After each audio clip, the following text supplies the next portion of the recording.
Yeah, so this is West Indies' least favorite format of the game. But can some of these players take advantage of the opportunity given to them? Or take advantage of Ben Stokes again. Welcome, Sports Nation, to Sports DTM, the sports channel where we call sports down the middle. You can expect the latest in sports news, views, and reviews from our resident analysts. No sports topic is too controversial, and no team or player is above criticism. So just smash that subscribe button and ring that notification bell to make sure you don't miss out on our balanced offering of riveting sports content. And don't forget to like, share, and leave a comment below. Welcome to Sports DTM. Greetings, Sports ETM fans, and welcome to another episode of Sports Down the Middle, your channel of undiluted sports content. Raymond and I are here to talk about the least format of the game for Cricket West Indies, the Test match. And the Test match is between West Indies and England coming up in the Caribbean, England touring the West Indies in the Caribbean. And Raymond, how you feel about this match? Well, we all Test know it, match. and we can't say it too often enough. It's the least favorite format of the game, especially in the advent of T20, T10. It's the least favorite format of the game, and some of these players might not be looking forward to it and might dread it. However, this is one of the formats of the game that we have some of the best history and some of the best players coming to light and the legends. So we can't drop it now. And as such, I'm always looking forward to see any team coming into the West Indies and touring, whichever format of the game, especially right now, Test match. So I'm looking forward to that. There is a particularly rich history of Test cricket between the West Indies and England, and the famous 500 by Brian Lara is one that stood out, and Ambrose bowling out England for 51 or 49 or something like that. Don't beat the fans. But they've played 160 matches dating back to pre First World War.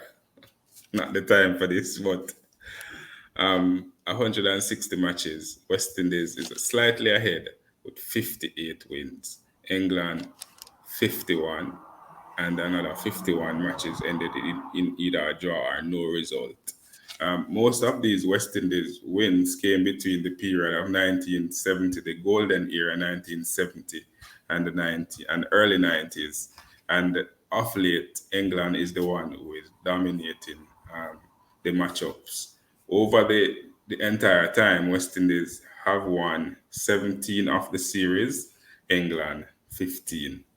Um, the last match, of course, England won by 269 runs. I'm not sure if I should say this, but England won by 269 runs in the last match between the two.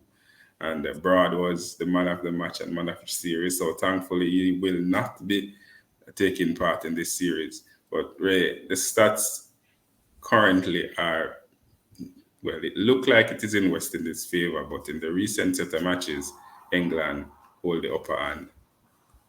Yeah, Kirk. So West Indies clearly have built up a large lead, especially in the golden era, as you mentioned. And as such, it seemed like is a tall task to probably overhaul the head-to-head record between the two teams. However, given in the spell that West Indies is in, the kind of form they're in, you can see that West England is making some serious grounds on them, and this is just one of the series that they're looking to chip away at that 58 to 51 win. I'm hoping that the worst case is that we actually increase that 51 over on the grey side and end up with a draw. Much to the dismay possibly of the English team because they are looking to overall the 58. But let's see what it's gonna. And just to add a little bit more stats, and all of the stats, I'm not making these up, though they're in the West Indies' favor. At the last time England win a series in the West Indies dates back to 2003, 2004, all the way up 18 years plus some months ago. They draw a series in 2015, but the others that they played in England, they won. But they're not in England, they're in the West Indies, right? In England, last 5 matches, they went to Australia.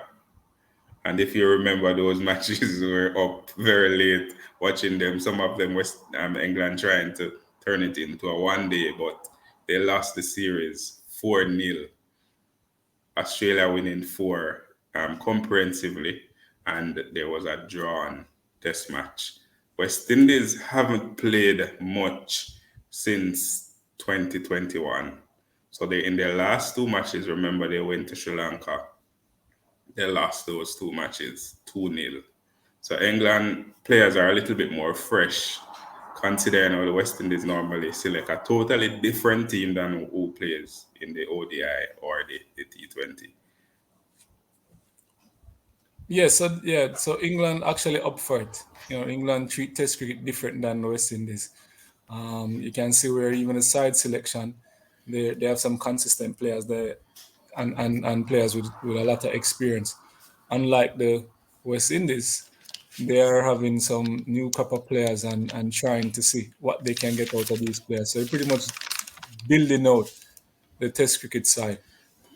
So that might actually work against them. Who knows? And talking about the Test cricket side, the West Indies team have selected 13 players for this. The first match, I think this is for the entire series. Craig Bathwaite, captain, Jermaine Blackwood, vice captain, no surprises there. John Campbell, Shamar Brooks, Nkrumah Bonner, Jason Holder, Kyle Myers, Joshua De Silva, the keeper, Kemar Roach, the old stalwart, Jaden Sales, Alzari Joseph, Anderson Phillips, a surprise name. He hasn't played a test match, and Versame Parmal, the spinner, the lone spinner. Any surprises there? Yeah, Kurt. John Wick. I mean, John Campbell. John Campbell is a big surprise for me, no doubt. He's a big surprise for me. As I look down the list, I'm seeing Jaden Seals also is another surprise for me. I'm actually excited to see Versame Permal, he improves upon his game and get those ball turning so that he can actually transition into other formats of the game as a proven spinner. Since we're not having Narayan, we need to build out as much as possible. Another spinner, get another spinner up and running. And Versame Pamal, this would be useful for him. Many overs he would probably put into in this test game, and so him only can get better against some high quality batsmen from the English team. I mean, based on this team selection, I'm seeing Brathwaite, who is the leading run scorer for the West Indies in the past 12 months with 500 and something runs. Do you think we have what it takes to really challenge England? I mean, you talk about John Campbell being a surprise pick. John Campbell has played 15 matches for the West Indies if we're to look at his statistics. 640 runs at an average of 23.70. 250s, his highest score being 68. I mean, I think that performance they're ready for test cricket level at all. No, Kirk, it doesn't seem that way. If we're just using pure stats on it, it doesn't seem that way. But one thing for sure, is almost as if we're trying players to see if they would be able to build some chemistry and actually take advantage of the opportunity. And John Campbell might just be that player. He's still a surprise for me, but let's see if he takes the opportunity given onto him. I mean, not to downplay his selection because he has been in a rich vein of form in the regional 4-day tournament. I'm not sure if it is of the same standard as Test cricket. Of course, it is not of the same standard of Test cricket, and you're playing against England at that. But how often do we select players who are not ready um, for this? Well, Kirk, I guess we got to do it a lot because if you remember, as much tournament and one-off games and tours, we'd always hear the complaints and the president's call for the heads of the selectors, and this just might be a case. It's good to see Jason Holder in it. It's good to see Jason Holder, one of the stalwart still there, but the selectors might come in for a beating if it's that they don't perform and the game is over in no time. I mean, Jason Holder had to be there because he's one of the top ranked player both with the bat and ball. Because at the moment, I think he's ranked 45 in the batting top 50 batsmen in the world Test cricket, and he's one of the leading bowlers. I think he has taken 22 wickets in the past 12 Mhm. months. So he had to be there. Earlier, I heard you mention Jaden Seals being a surprise, but he is also one of those bowlers who have performed. He has taken 16 wickets in the last 12 months. So I suppose on that basis, he deserved his selection. But if we're to look at some other players who were part of the last tour who are now missing, um, one name one name that comes to mind is Darren Bravo. Bravo was in the T20 side, Raymond. He was in the ODI side. He tour everywhere in Yeah. ODI and Test and T20. And Test cricket, I believe, is Bravo's best format. But him not in the team. And if you look at Bravo's performance or his career, 56 matches, 3,000 plus runs, average 36. Not outstanding, but it is better than half of the team. In fact, all of the team that would just show 800 1750s. Only the captain, Brathwaite, has scored more century than Bravo, and he has scored nine. Well, Kurt, it's almost as if West Indies is actually ushering out certain players, possibly doing a renewal, because I cannot imagine Darren Bravo, who, for as you said, and for a lot of persons out there probably saying that this format of the game suits him. He bats slow, he's deliberate sometime, and he's able to put up, a good score. As you can see with his average, and he's very experienced. So this format of the game suits him. So it's unfortunate, but clearly they're going to a different direction and pretty much changing gears into selecting maybe younger players. I imagine I don't know, or is just ushering up Bravo, so to speak, and see a better form in other younger player batsmen, so this as well as Rustan Chase. I don't know, he wasn't all that good if with the bat, in the ODI as well as in the T20. I'm hoping that with this game, the Test cricket is not so pressurizing for him, and he's able to actually put together some knock and probably hold certain partnership as well. So we was hoping that he could be the person to get into the team, but clearly he's also one of them that is not there. I mean, and their performance in the last set of matches never helped Shea Hope or Austin Chase for that Not matter. one, not one bit. I suspect their average is in single digit at the moment. But Raheem Cornwall's performance, Raymond, is standing out to me. 9 matches, scoring 238 runs. His highest score being 73. Him have a higher score than John Campbell or opening up. But anyway, looking at his wicket in the wicket column, 34 wickets from 9 matches. You spoke of Versame Permal, who has played 7 matches for the West Indies. Him have 26 wickets, right? You have Alzari Joseph, who is labeled one of the future. Him play 17 matches and him have 40 wickets. But these players are selected, and Cornwall is nowhere to be found. I don't know if this is a yo-yo test sort of situation again, but the selectors, Mr. Desmond Haynes, you need to explain some of these things to me. Please and thanks. What do you think? Well, yeah, Kurt. Raheem Cornwall, that 34 wickets and only 9 game. I don't know if that does stand out to people because you have just mentioned some persons playing twice or 3 times as much game, and they call themselves bowlers, and they're not seeing the level of success like a Raheem Cornwall. So I really don't get it. And he's also competent with the bat. He's able to hold his own. His average could have been a little higher, but once again, it's just 9 games. So as you ratchet up the games and get used to it, that's experience for you. And no yo-yo test can speak to experience.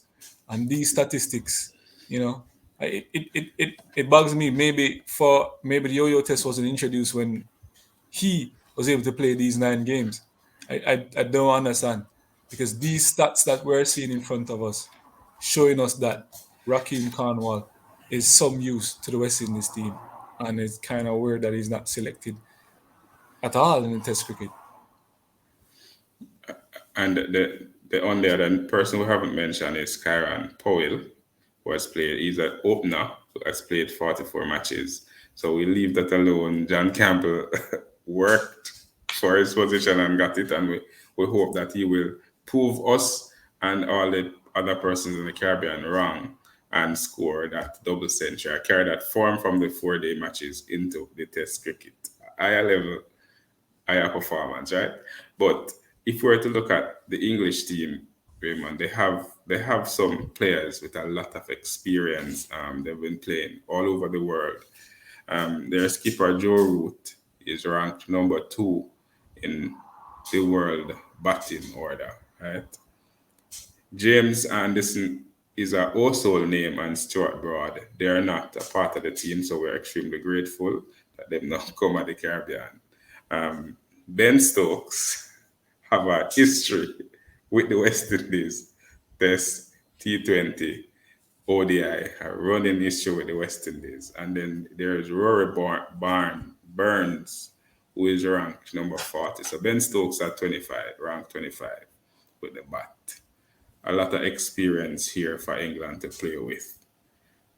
Yeah, yeah, lots and lots of experience, lots and lots of grudge matches, lots and lots of excitement, if you ask me.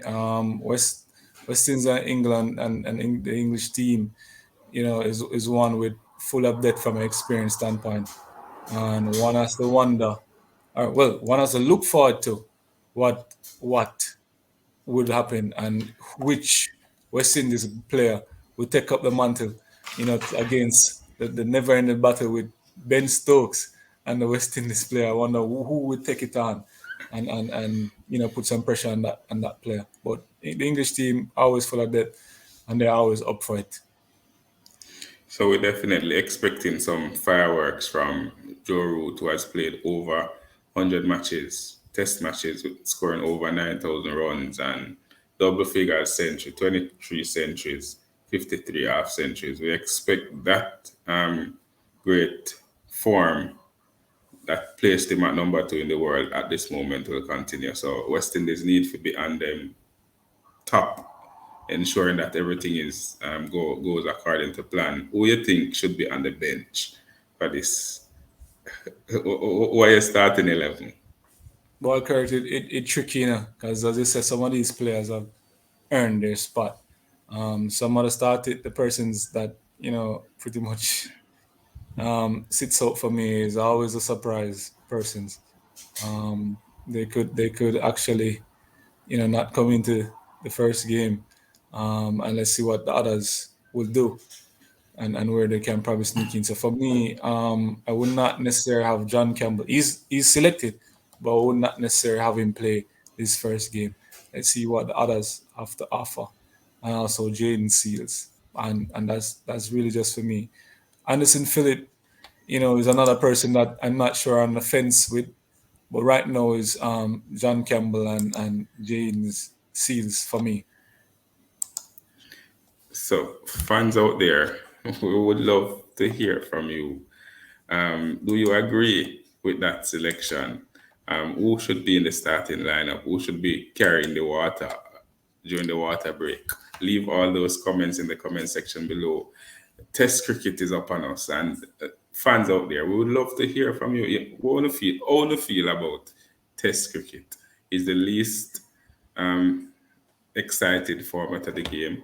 Some players believe that this is the only cricket that is real cricket, and everything else, I don't know. And some players of the past describe some players as not being cricketers because them don't play Test cricket. It is as serious as that. So there is an ongoing debate out there as to whether or not ODI or T20 or T10 is even cricket. So fans, we would love to hear from you. What's your take on Test cricket versus the other cricket? That sounds weird, but yeah. What your take on Test cricket versus 5 days out there in the sun, morning, noon, and night, and you only get a draw? I don't know. That doesn't sound productive, but that's just my take on it. Fans, leave your comments in the comment section below. Raymond, what's your take on Test cricket before we wrap? Yo, it have a whole history, rich history, and it's not to me should not be going anywhere anytime soon. So, fans out there, let us hear from you by you leaving your comments in the comment section below. And always remember to like, to share, and to subscribe, and to tell a friend, to tell a friend, to tell a friend, to tell all of them friends to come and join the Sports DTM family. This has been another episode of Sports Down the Middle. Ray and I signing out. Be blessed.